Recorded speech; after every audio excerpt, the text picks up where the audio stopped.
Garam masala 1 spoon. இதில் வந்து நான் சாம்பார் தூள் 2 ஸ்பூனும் மட்டன் மசாலாவும் 1/2 ஸ்பூன் எடுத்திருக்கேன். 4 வெங்காயம், கொஞ்சம் கொத்தமல்லி கடைசியில் தூவுறதுக்கு, அதுக்கப்புறம் 3 தக்காளி. ஓகேங்களா. இதில் வந்து தேங்காய் பால் வந்து நான் 2 ஸ்பூன் தேங்காய் பூ போட்டிருக்கேன்.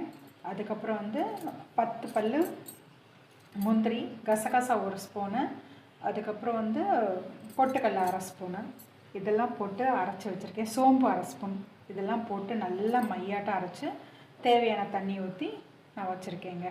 ஓகேங்களா. இப்போ செய்முறையை பார்த்துடலாமா. குக்கர் வச்சுக்கோங்க.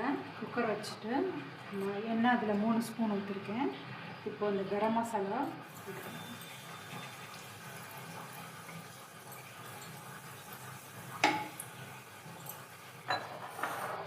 வெங்காயத்தை போட்டுடலாம்.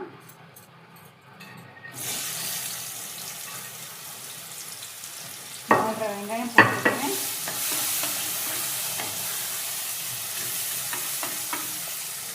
நல்லா வதக்குங்க. ஓரளவுக்கு வதங்கிடுச்சு. கொஞ்சம் பூண்டு விழுது குட்டிங்க. இதில் வந்து நான் பச்சை மிளகாவும் சேர்த்துருக்கேன், அது சொல்ல மறந்துட்டேன்.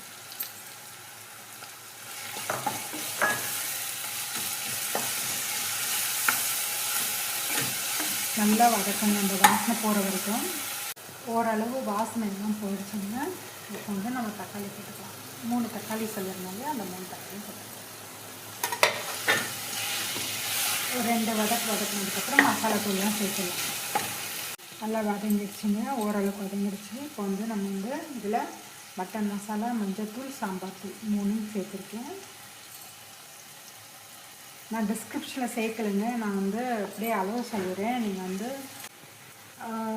டிஸ்கிரிப்ஷனை சில பேர் பார்ப்பாங்க, இல்லைன்னா பார்க்க மாட்டாங்க. ஸோ வந்து சாம்பார் தூள் 2 ஸ்பூனு, மஞ்சள்தூள் 1/2 ஸ்பூன், அப்புறம் மட்டன் மசாலா 1 ஸ்பூன், அவ்வளோதாங்க. உப்பு போட்டுக்கலாம்.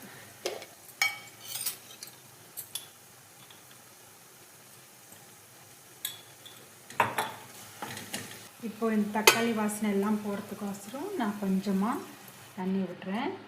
விட்டுட்டு அது நல்லா வந்து வேக விட்டுறேன். ஸோ அதை மூடி போட்டு வச்சிடலாம். ஓகேங்க.